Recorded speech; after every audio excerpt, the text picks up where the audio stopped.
کبھی کبھی ایسا ہوتا ہے کہ ٹیلی ویژن پر ہونے والی کوئی بحث صرف ایک بحث نہیں رہتی، بلکہ وہ معاشرے کے اندر چل رہی ایک گہری کشمکش کا آئینہ بن جاتی ہے۔ تو چلیے اس معاملے کی تہہ تک پہنچتے ہیں۔ پاکستانی ٹیلی ویژن پر ایک بحث میں اس وقت جیسے آگ لگ گئی جب ایک مہمان ساحل ادیم نے عالم دین مفتی سخاوت پر یہ تبصرہ کیا۔ دیکھیے، یہ کوئی ذاتی حملہ نہیں تھا، بلکہ یہ نظریات کے ایک بڑے تصادم کی پہلی گولی تھی۔ تو آخر یہ دو شخصیات ہیں کون جو اس تنازع کے مرکز میں ہیں؟ ایک طرف ہیں ساحل ادیم، جو ایک موٹیویشنل سپیکر ہیں اور موجودہ نظام پر سخت تنقید کرتے ہیں، اور دوسری طرف ہے مفتی سخاوت، جو روایتی مذہبی سوچ اور اداروں کی نمائندگی کرتے ہیں۔ آئیے دیکھتے ہیں کہ یہ بحث آگے کیسے بڑھی۔ ساحل ادیم کا جو بنیادی اعتراض تھا وہ سیدھا اس بنیاد پر تھا جس پر آج بہت سے علماء کام کر رہے ہیں۔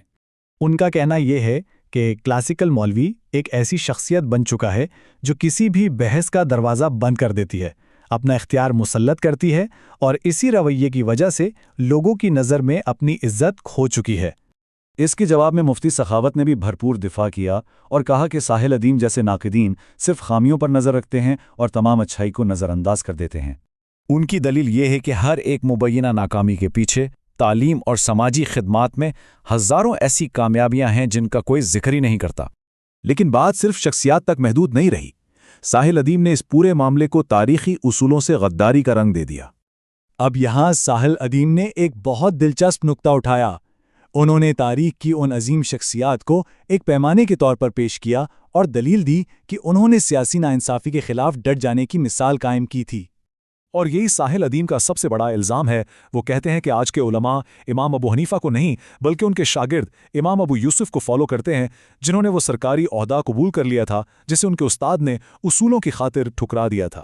تو یہ یوسفی کا لفظ ادیم کے لیے صرف تاریخ کا ایک حوالہ نہیں ہے، بلکہ یہ ایک سیدھا سا الزام ہے کہ اصولوں پر ذاتی سلامتی کو ترجیح دی جا رہی ہے۔ مفتی صاحب نے اس کے جواب میں روایتی موقف کو دہرایا کہ ایک عالم کا کام شریعت کی تشریح کرنا اور معاشرے کی رہنمائی کرنا ہے، نہ کہ سیاسی محاذ آرائی کی قیادت کرنا۔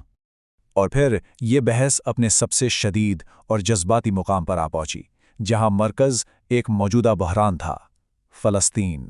ساحل ادیم نے یہ سیدھا اور چپتا ہوا سوال پوچھا اور پورے مذہبی طبقے پر الزام لگایا کہ وہ اتنے بڑے ظلم کے سامنے خاموش تماشائی بنے ہوئے ہیں۔ ان کی دلیل یہ تھی کہ غزہ کے بحران پر ممبروں کی خاموشی اسلامی اقدار سے کھلی بغاوت ہے اور ایک بنیادی غداری ہے۔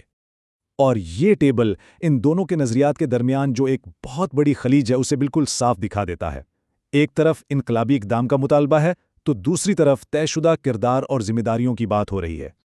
تو اس پوری گرما گرم بحث سے آخر ہمیں کیا پتہ چلتا ہے؟ یہ دراصل دنیا میں دین کے کردار کے بارے میں دو بالکل مختلف نظریات کی جنگ ہے۔ ایک طرف ہے ایک فعال، سیاسی طور پر متحرک دین کا تصور، اور دوسری طرف ایک روایتی اداروں پر مرکوز دین کا تصور جو معاشرے میں استحکام اور رہنمائی فراہم کرتا ہے۔ یہ سمجھنا ضروری ہے کہ یہ بحث جو پاکستان کے ایک اسٹوڈیو سے نشر ہوئی، اس کی گونج آج دنیا بھر کی کمیونٹیز میں سنائی دے رہی ہے۔ اور آخر میں یہ بحث ہمیں ایک بہت گہرے سوال کے سامنے لا کر کھڑا کر دیتی ہے جو اس ایک مقابلے سے بہت آگے کی بات ہے۔ سوال یہ ہے کہ سیاسی ناانصافی کے سامنے دین کا صحیح کردار آخر ہے کیا؟